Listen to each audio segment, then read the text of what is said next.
On New Year's Eve I asked, "Is there a place for us at the table?" My dad said, "The seats are for important people." My brother laughed and said, "Stand and watch, like always." Hi Reddit. I've been a silent reader here for years, but something happened this past New Year's Eve that I can't get out of my head.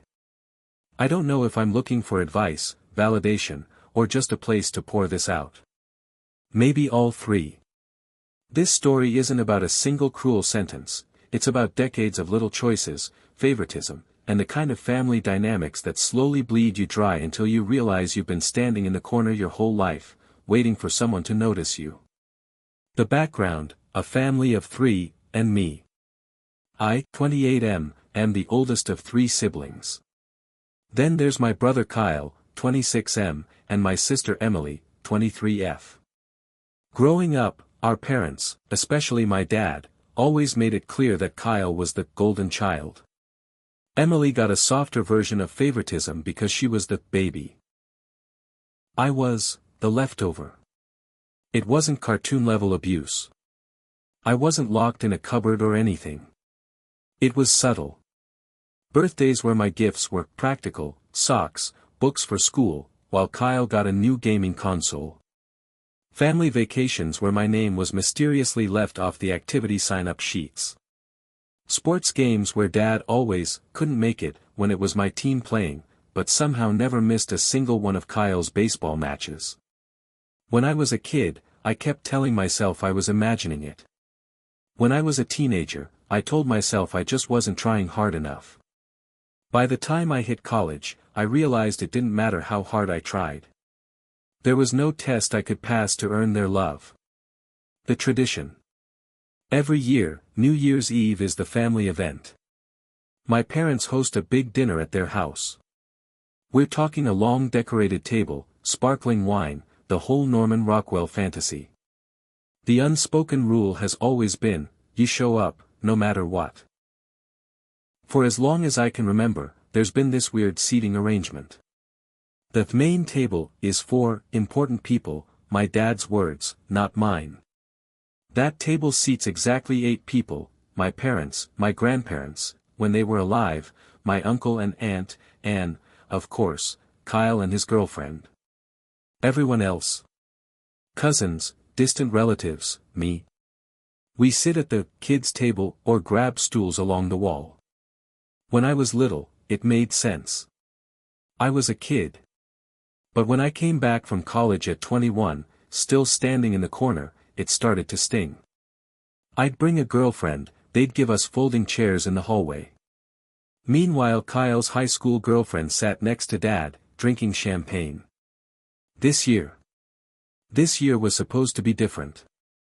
For once, I wasn't coming alone. I've been dating Anna, 27F, for a year now. She's kind, funny, and, importantly, she's seen through my family's little games. When we got the invite, I hesitated, but Anna convinced me. Maybe they'll surprise you, she said. I wanted to believe her. We dressed up. Anna wore this gorgeous dark green dress that made her look like a movie star. I even bought a bottle of expensive wine to contribute.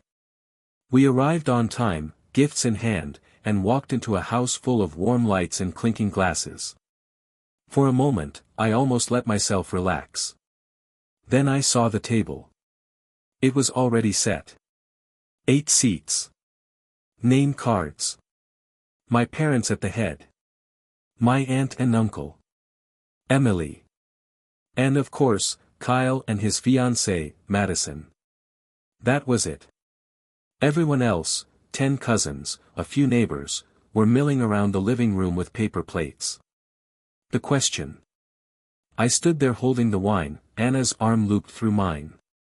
I felt like a guest at my own family's party. I told myself to let it go, but something in me snapped. Maybe it was Anna's encouraging squeeze on my arm. Maybe it was the years of swallowing my pride. I walked over to my dad, who was uncorking a bottle of champagne at the head of the table. "Hey," I said, keeping my voice light. "Is there a place for us at the table?" He didn't even look up. He just smirked and said, "The seats are for important people." I thought maybe I misheard. Then Kyle, already half drunk, let out this sharp laugh and added, "Stand and watch, like always, big bro." The room went silent for a split second, like even the Christmas lights were holding their breath. Anna stiffened beside me. I could feel everyone watching to see if I'd play my usual role, the quiet one, the good sport, the family punchline. The snap. Something broke. I can't describe it any other way. It wasn't dramatic, I didn't scream or throw the wine bottle. I just stopped pretending. I put the wine on the counter. I took Anna's hand. And I said, loud enough for the whole room to hear. "Right. Well, I guess we're not important enough. Happy New Year." Then I turned and walked out. Kyle called after me, laughing, "Don't be so sensitive." Dad didn't say a word. Mom mumbled something about me making a scene. No one followed us. Midnight outside. Anna and I ended up watching the fireworks from the hood of my car in a grocery store parking lot. She wrapped her coat around us and said quietly, "I'm proud of you." That broke me more than anything. I cried, full, ugly sobs I didn't know I'd been holding in for 28 years. We opened the wine right there, drank it from paper cups, and counted down to midnight together. For the first time in my life, I rang in the new year feeling free. The fallout. Since that night, my phone has been blowing up. Mom left a voicemail saying I'd ruined a family tradition. Dad texted a single line, "You embarrassed yourself." Kyle sent a string of laughing emojis. Emily, the only semi-decent one, sent a quiet, "I'm sorry." I don't know why they're like that. Anna says I don't owe anyone a reply. My therapist, yeah, I started therapy last year, agrees. But part of me still aches. They're my family. I keep wondering if I should try to explain, or if explaining would just be another way of begging for a seat at a table that was never meant for me. Reflections. Here's what I keep circling back to. The table isn't the problem. It's a symbol. I've spent my whole life trying to earn a chair that was never going to be offered. My dad needs a hierarchy. He needs someone to be less important, and he picked me. No amount of success, kindness, or compromise will change that. It's terrifying. But it's also liberating. I don't know what next year will look like. Maybe Anna and I will host our own New Year's dinner. Maybe I'll never step foot in that house again. Maybe I'll still send a polite text to my mom because, despite everything, part of me still hopes she'll choose me someday. But I do know this. I'm done standing in the corner. I didn't expect my first post to blow up the way it did. When I shared what happened on New Year's Eve. My dad telling me the seats are for important people, my brother laughing, and me finally walking out, I thought maybe a handful of strangers would nod in sympathy. Instead, thousands of you read it, messaged me, and told me stories of your own families. I spent the past few weeks rereading the comments. Some of you were angry for me. Some urged no contact. Some asked if I've spoken to them since. I'm writing this update because the story didn't end when I walked out. In some ways, that night was only the first step. The morning after. January 1st felt like a hangover even though I barely drank. Anna and I woke up late in her apartment, sunlight slicing through the blinds. For a few blissful seconds, I forgot what had happened. Then I reached for my phone. There were 27 unread messages. 2 from Mom, "Call me when you've cooled off." 1 from Dad, "You need to apologize for last night." 5 from Kyle, all variations of "LOL bro you're so dramatic" and a meme of someone flipping a table. A quiet text from Emily at 3 a.m., "Are you okay?" I wanted to leave too. I stared at the screen until the words blurred. My entire childhood flashed behind my eyes, the missed games, the practical gifts, the way Dad always introduced Kyle as my boy and me as the other one. I realized I'd been trained to respond immediately, to smooth things over before the tension could grow. This time, I didn't reply. I put the phone face down and made coffee. Anna's perspective. Over breakfast, Anna reached across the table and squeezed my hand. "You don't have to go back," she said quietly. It wasn't a demand. It was an invitation to imagine a different life. That terrified me. For years, even when I fantasized about cutting contact, I pictured some dramatic reunion, Dad finally admitting he was wrong, Mom hugging me, Kyle offering a beer.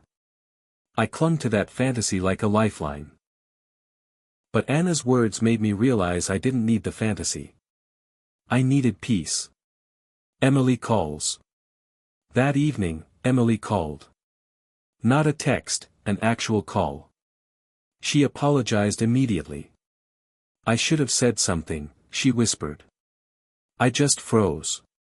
I told her it wasn't her job to protect me. Then she said something that shook me.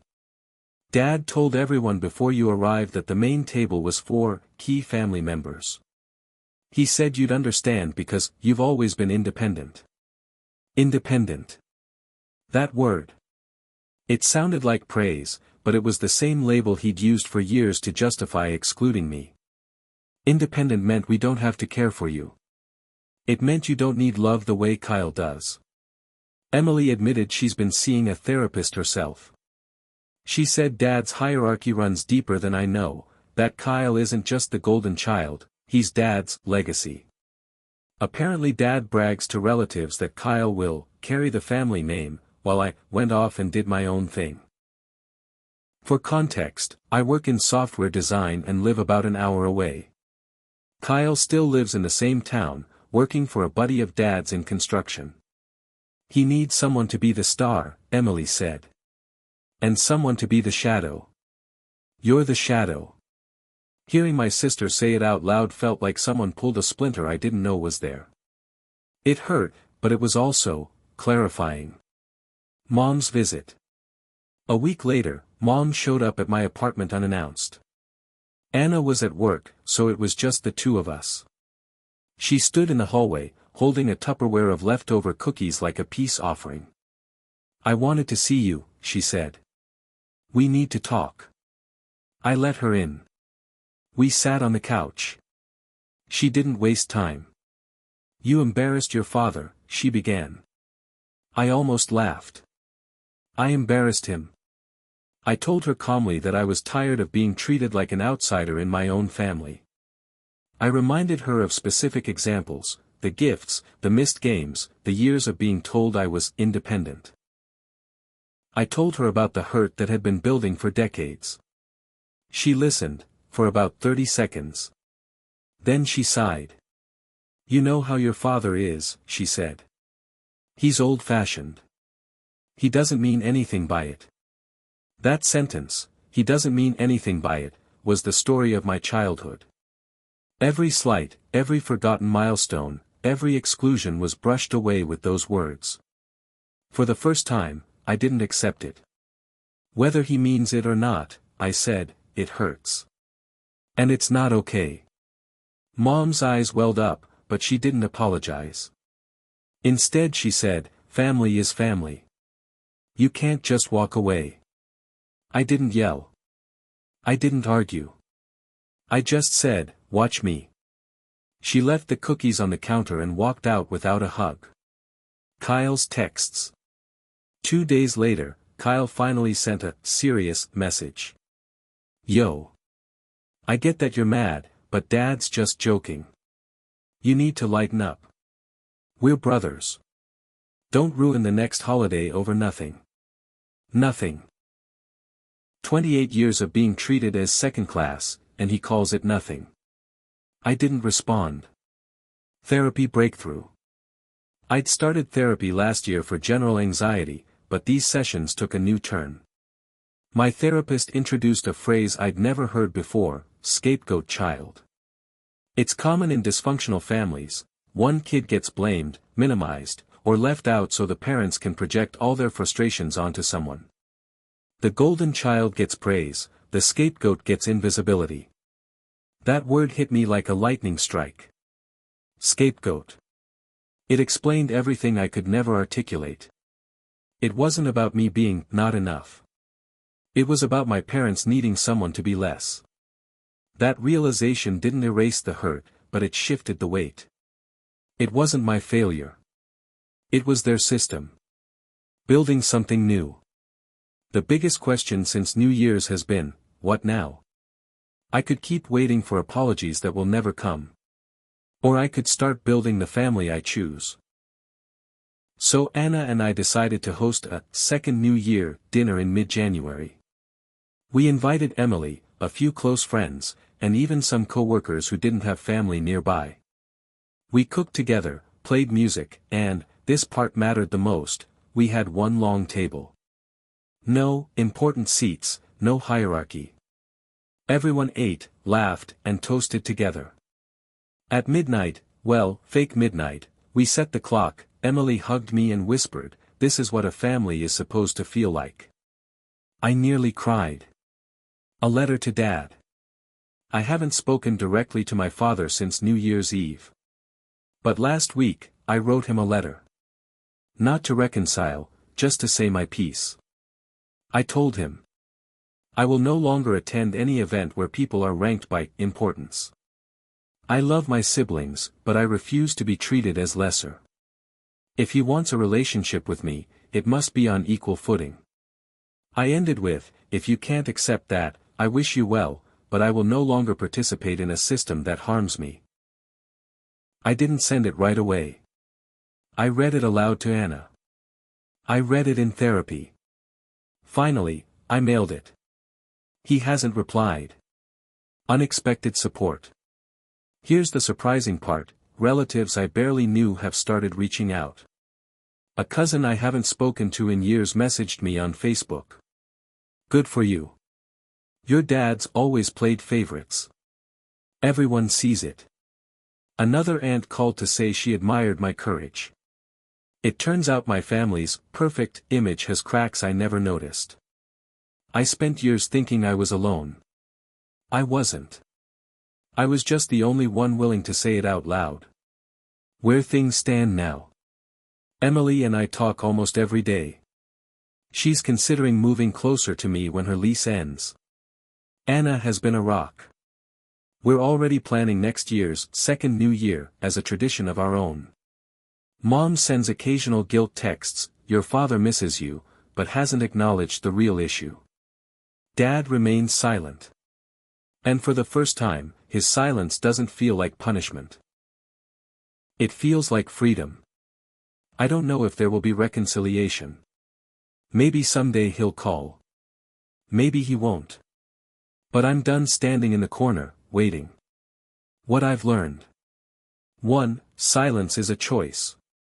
Walking away doesn't mean you stop loving people. It means you stop accepting mistreatment.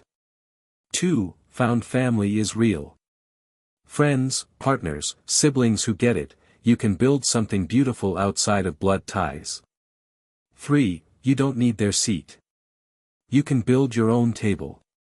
It's been about 6 months since I walked out of my parents' New Year's Eve dinner after Dad said the seats were for important people. Back in January I mailed him a letter explaining my boundaries: no more ranking tables, no relationship unless we're equals. 4 months, nothing. Then last week I got a short note in his handwriting. If you want to talk, meet me at McAllister's Diner on Saturday. Dad. The meeting. I went. He looked older, smaller, but still carried that quiet authority. We ordered coffee, barely touched our pie. He opened with small talk, then finally said, "You think I've been a bad father?" That's dramatic. I told him, calmly, that I felt invisible for years and that his important people comment wasn't a joke. His defense? You were always independent. Kyle needed more attention.